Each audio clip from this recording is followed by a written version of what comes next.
Yeah, 1 minute more. We do a quick debriefing. Thank you so much.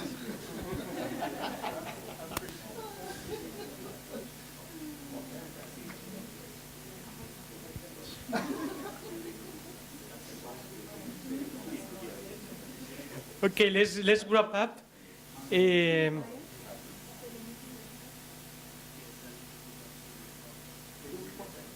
Okay.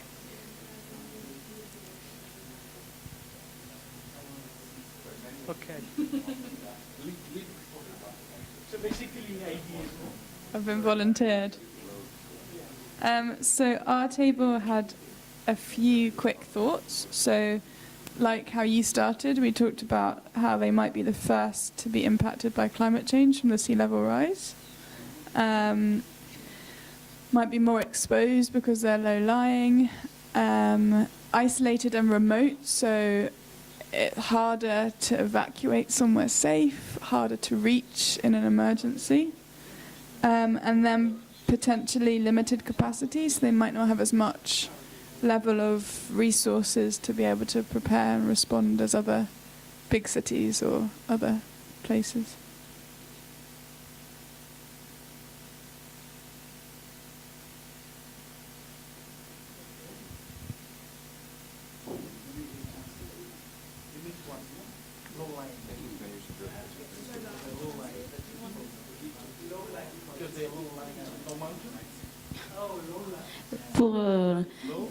Pour notre groupe,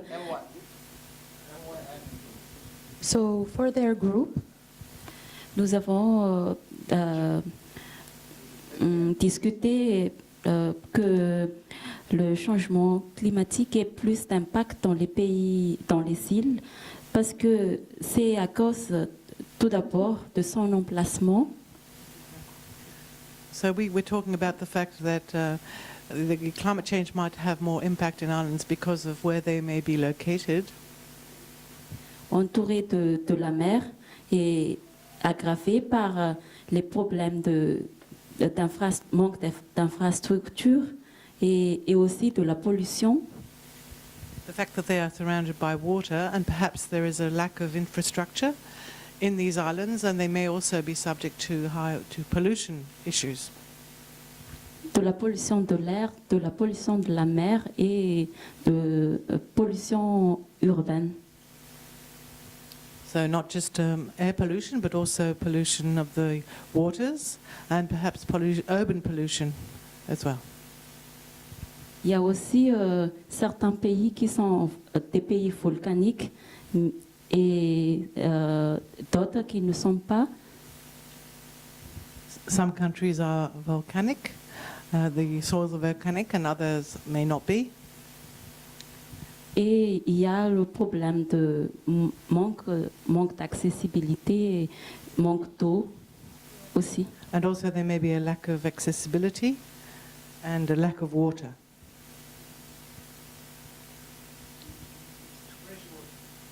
Merci. Yes, fresh water. The point about the volcanic also was the difference between volcanic islands and also there are different problems between whether it's volcanic or not so much. Also the ecosystem.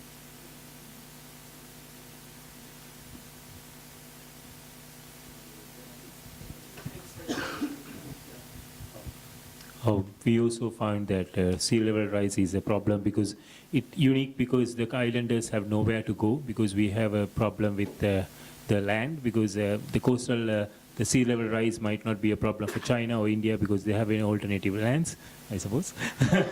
So, but if you are in Maldives, you don't have any other option. I jump to the sea or find some land from Australia.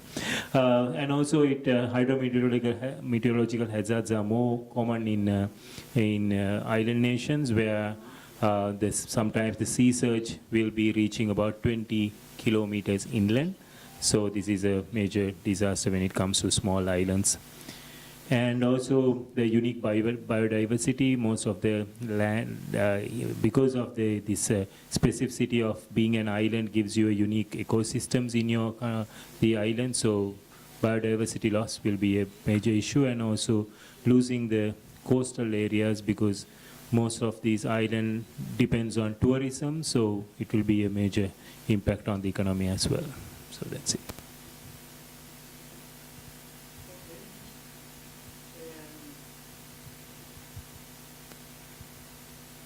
Thank you very much. I think it has been practically say most of the issues. One's group complements with the other. But what we're going to see now is some of the pictures that we show you. In this case,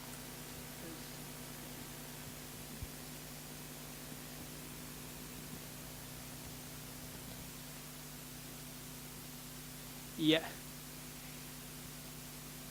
So there was the volcanic who was mentioned.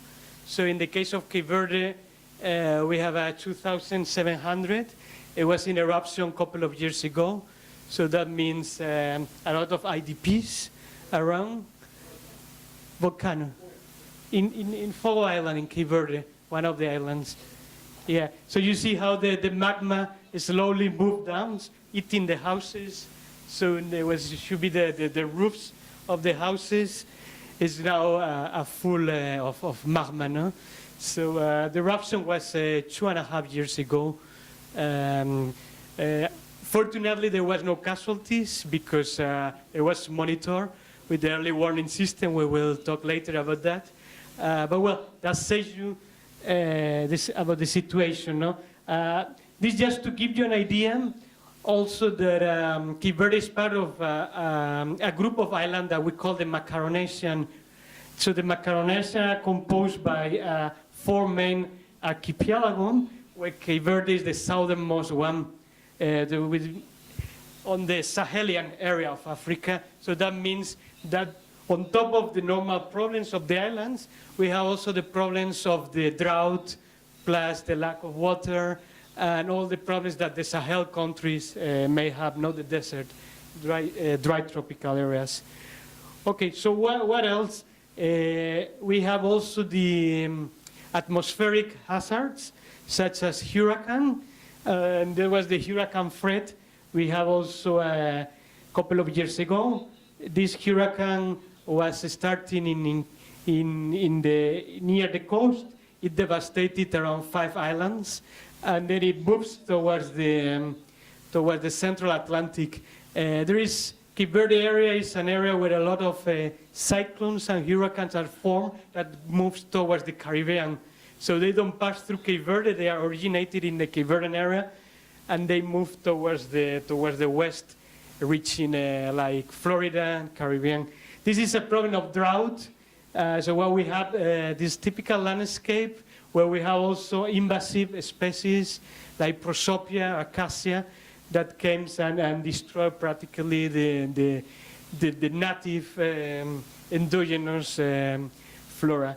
Then what we have, this is an example of adaptation and resilience agriculture in terraces that is done in some of the cliffs areas. So the productive lands are very little and limited because of the orography and the volcanic, so that they have to prepare slice and grow the different corn, staple food, beans in there.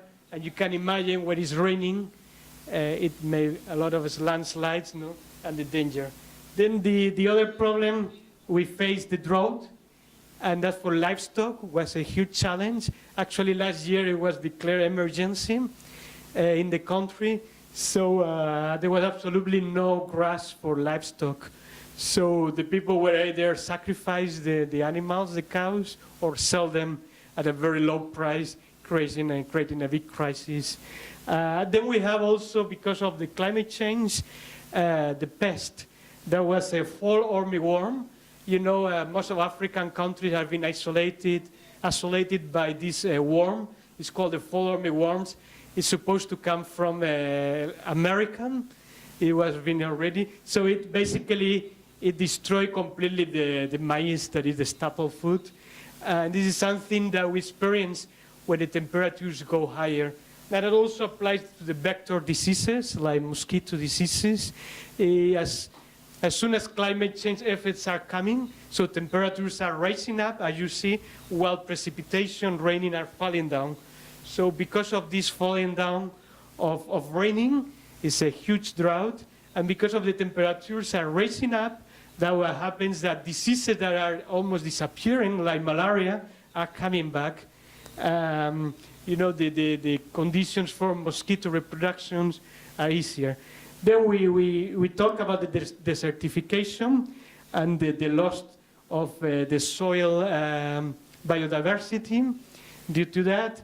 Then we have the dust storms. This is a huge problem also. There's a lot of dust coming from the Sahara Desert with the winds, and this dust creates a lot of problems, both healthy problems and also in terms of, because you can imagine breathe all this dust, no? Then we have a problem on the water, acidification, raising up of the sea level temperature. As you see, what happens that the fisheries are really affected, so the livelihoods of these communities are changing. So we used to have plenty of fish, so that's the main subsistence. Now there is no fish anymore, and they have to go far away for fishing. Sorry, this is passing very fast. So they have to go faster, and then even the species of fishes are changing. So like tunas and other pelagic that used to be a lot near the coast, they are not anymore. So the semi-industrial fisheries and also the manufacturing are really weakening because of the lack of a reliable source. Then what we have, the sea mountains that are also warming up. So these are islands that are in process of growing. They are not yet islands outside the sea, but they are down the sea. And then we have also the volcanic seismic movements down the sea that affect it. So from time to time, we see the islands, how they trim. Okay, let me stop on here a little bit. So what is this? So what we were doing, there was an early warning system that we put in place, and it was basically, we wanted from the civil society perspective to complement what the Med Institute and the civil protection and say government is doing. So while they mainly focus on research, data from satellite and from automatic weather stations, what we were doing with the communities was providing fresh data from direct observation. So at the end, the idea was to make co-production of climate services, so together. So using both indigenous knowledge and local knowledge of the communities and the knowledge from the scientific observation data. So our innovation here is this community-centered approach where we put communities in the focus. We put communities at the center, and then we do a full set of activities with the communities, starting for the identification of the communities at risk. Then is the awareness raising. Then we train them. It's a methodology developed by the International Institute on Sustainable Development that is called Community-Based Risk Screening Tool, Adaptation and Livelihoods. So we do focus group where we train them in this methodology so they understand how to become more resilient to climate. That's what we call crystal. Then the outcomes are collected and shared with other groups. We do also community media training. So we train local media, like radio stations, community radio, so that they can also become key stakeholders in conveying the messages to the communities and helping early warning system setting. So we train them how to collect data, how to observe, and how to report that data. Then is the observation of climate variability, and the collection, the sharing of the information with the hydromet services, with the National Meteorology and Geophysics Institute. It's a process of sharing the data so they can contrast. Then what we do is the analysis and interpretation. Basically, this is more the group in the NGO and in the Met, not the community, but we share with them the co-production and the comparison of the data. And then that's the contribution to the early warning system, and then the disaster risk reduction strategies. So that helps to preparedness through the communities, enhancing their capacities of preparedness and fostering risk management and reduction. So I know that it's hard to explain the full approach we are using in few minutes, but this is just an overall idea. Then if the people is interested, we are sharing a contact list that is passing around where we can email and exchange more information on this approach that may be replicated in other countries, in other communities. Okay, so basically this is from Cape Verde. Now we're going to pass the microphone to some of the cases. Actually, I'm going quite fast to give also time to other people from other islands can quickly explain what they are doing in terms of DRR, preparedness, mitigation. So I'm going to quickly pass the floor to some of the colleagues in order to move ahead with the next point of the. Okay, who wants to quickly? We do Fiji or Madagascar?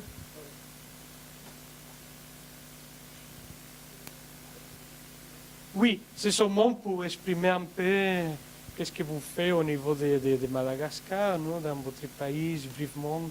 Et 2-3 minutes pour partager un peu, non? On a partagé qu'est-ce qu'on fait au Cap-Vert, mais nous on va partager aussi dans les autres pays un peu. Merci de m'avoir donné la parole. Tout d'abord, je veux féliciter ceux qui ont travaillé à Cap-Vert parce que c'est vraiment un projet intéressant et avec beaucoup de résultats pour la communauté.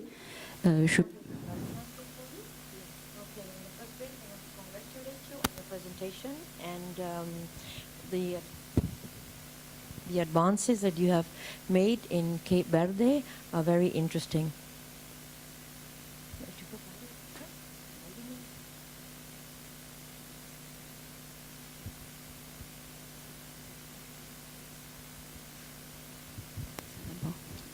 Je peux parler un peu ce qu'il y a à Madagascar.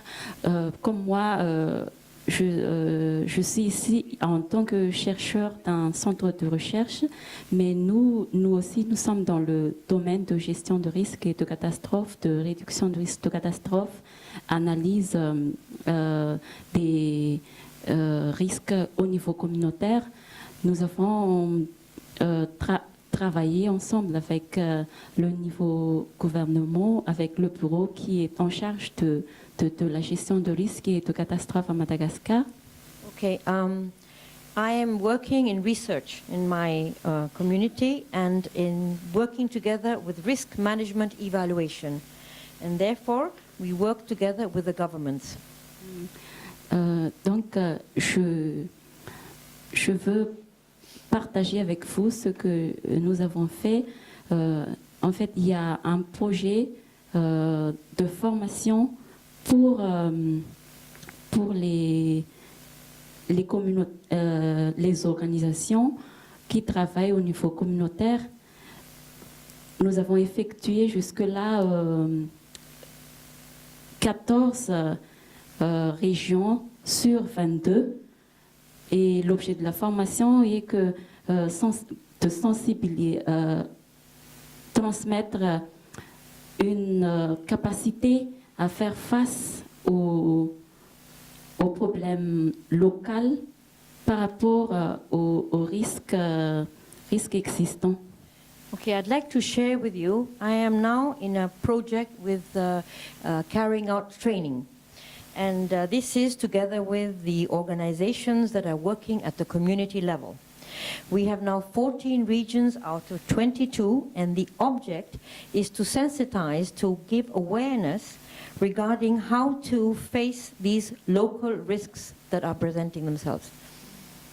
Nous avons donné un renforcement de capacité pour les dirigeants au niveau communautaire, par exemple les maires, les chefs de district, les dirigeants dans des organisations de la société civile, les responsables au niveau communautaire. Et après, nous discutons ensemble leurs problèmes, quels sont les aléas les plus fréquents dans la région. Et après, nous arrivons à formuler les solutions possibles pour qu'ils puissent intervenir dans les meilleures conditions en cas de catastrophe, en cas d'arrivée du choc futur. Okay, what we want to do is reinforce through our training, and capacity building, working together with the heads of departments, the heads of organizations. And in this way, these are representing the communities regarding which are the dangers that we can expect in our areas, and in this way, with resources to better be prepared to face them in the future. Et par rapport à notre relation avec le niveau gouvernemental, il nous invite à chaque fois qu'il y a réunion concernant la stratégie nationale de la gestion de risque ou la politique nationale. Et nous sommes, en tant que chercheurs, en tant qu'universitaires, nous agissons à ce que, en tant qu'observateurs, et nous suggérons pour améliorer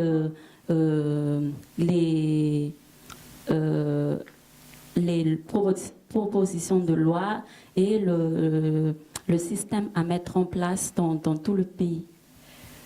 It is very good because we are invited by these governments in meetings that they take place, and in this case we can, from our point of view as universities and in researchers, give them our point of view regarding the risk and the risk management and our input towards the creation of the legal system and help them in this way.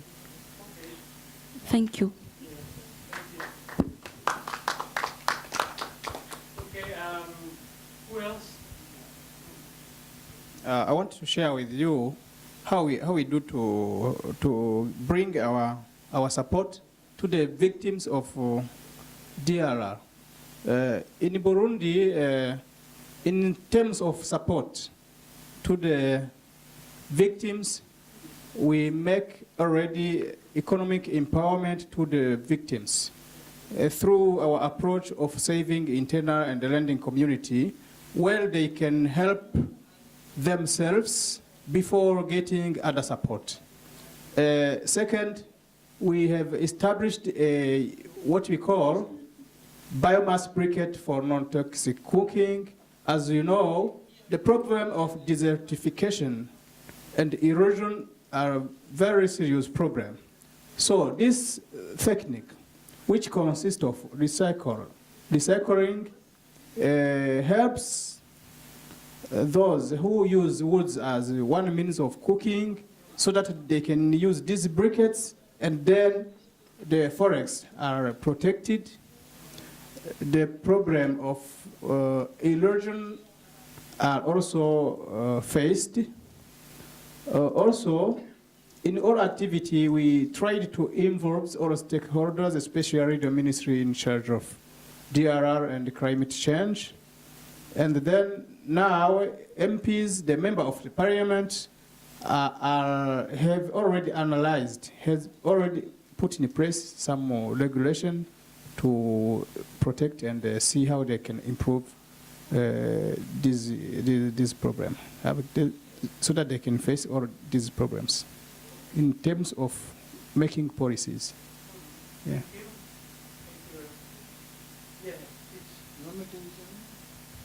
Okay, just quickly, from some of the things that we're doing in Fiji, one of the new things we're doing right now is the use of mobile application to digitize our building footprints. So in that will help us understand better the existing households, the buildings that are in the community. If you look at your picture, sorry, you don't have to go back, but in the picture of the lava, those buildings were all covered. Yeah. So you don't have any a special or digital footprint in terms of where the existing buildings are there, and the number of buildings that are in existence. So what is that's doing to so what's there with that picture? So so what we're doing right now with our community process, we're incorporating digital, aside from the participatory tools that we use, we've also looked at some of the digital tools that will help us in our community-based risk management. So the use of mobile application that was developed by our National Disaster Management Office have allowed us to digitize these buildings and help communities to develop their hazard maps. And these are geotagged, and also during emergencies they'll report from the communities, and that will allow our emergency operation centers to identify on real time the exact location of where they are and when the incident happens, and it helps streamlines the response. So this is one of the new things that we are doing back at home. Thank you.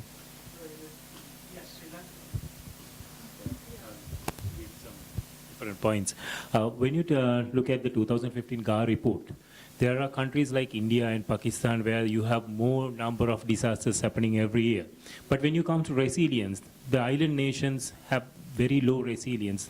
So in that they have highlighted in red color, because when you have external shocks, you have very limited resources to mobilize people, very less land, and you have more areas with landslide prone areas, and coastal erosion and sea level rising will inundate most of the coastal areas. So this is a big problem. So then the most of the countries which are participating GNDR should decide, because after the Paris Agreement, most of the environmental ministries in our countries, they were very much highlighting the INDCs, which are the mitigation strategies. So we need to do, work with the government, whether are we going towards more into INDCs, or talk very much about the climate adaptation. So maybe GNDR can be an adaptation forum in future, where most of our countries can have kind of joint principles of adaptation. Maybe I'm just proposing.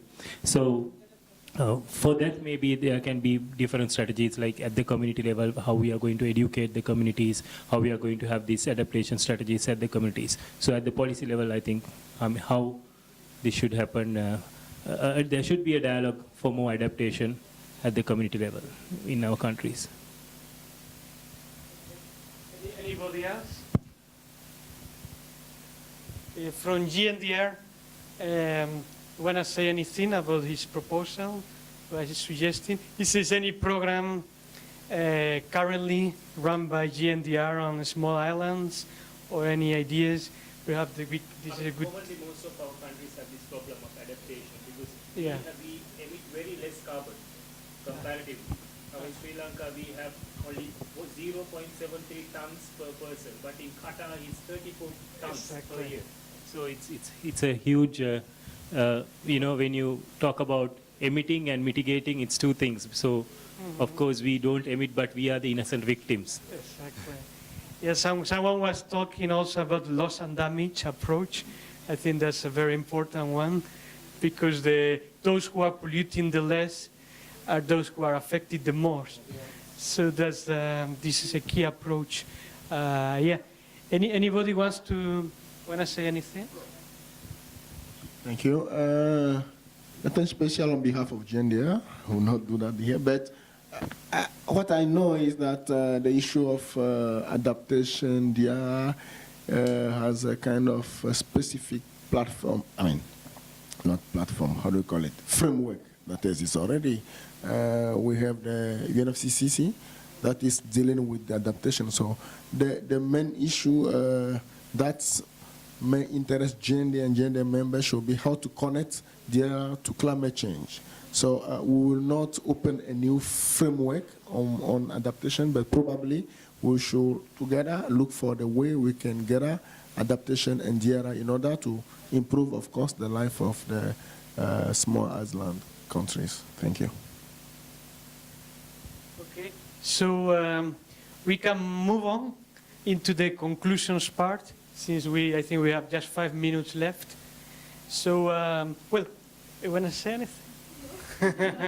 Comoros. Okay, so basically the issue now is just to see how can we tackle. We have this set of risks, no?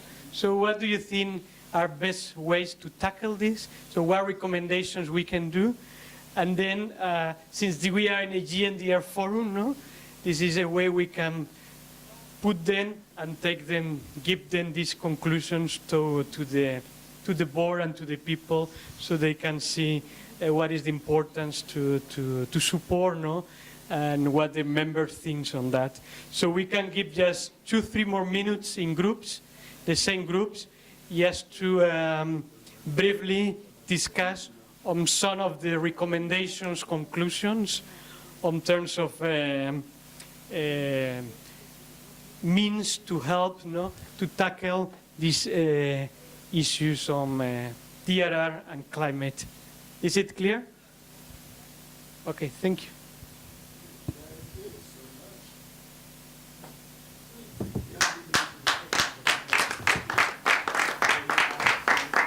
Please, it's not over yet.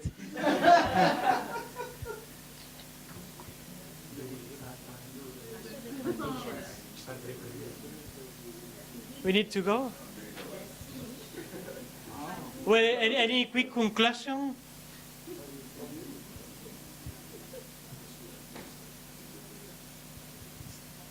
We live like this?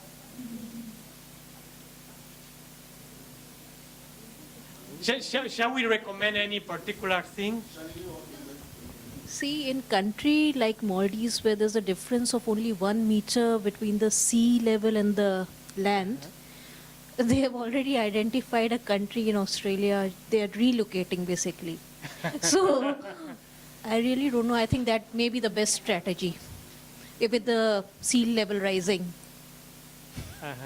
For Relocation, less pollution. And there is also no higher land in Maldives. We had been there, and there are no higher lands where they can take rescue. Yeah. So that is the biggest problem. In times of higher waves, they will just get washed away.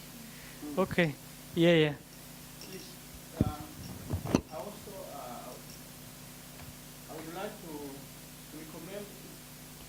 I would like to recommend if there can be any online exchange of information, so that if everybody can see what is happening, where, and how they can always share or always this information, even online.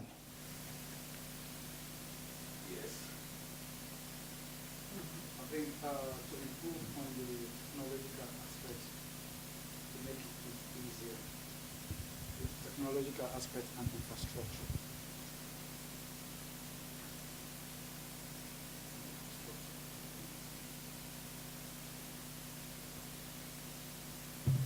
Then also, in terms of the pollution, if we are talking about the pollution, how can we reduce it? How can we reduce yes, pollution.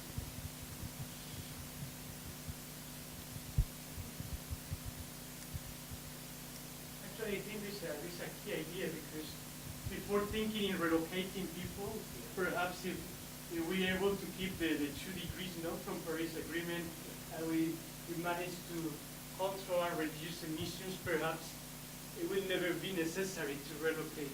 Because if we say that, can I continue? If you say that you're just relocating, that means we are not committing ourselves to the account. So it's better for us to find a solution than to run away. Okay. May I suggest that we have only 10 minutes? The break has already started. So we only have 10 minutes. You don't need to record this. And of course, you can continue the discussions, because the next session starts at 5 to 4. So at 4:05, the next session starts. Yeah, thank you. je peux If you like, you can continue. parler en français pour une ou deux recommandations. Je pense qu'il nous faut plus d'études pour connaître les risques, connaissance des risques par pays et les facteurs aussi, les facteurs de risque. Et après, il faut établir une stratégie adaptée à chaque pays par rapport à ces risques identifiés selon la priorité. Talking about more research on risk factors. Yes, yes. Another way is to put more, the education should come first because the more knowledge about adaptation should come from the primary grades, for especially targeting ladies, the girls and women. Yeah, about adaptation, how they adapt the adaptation strategies.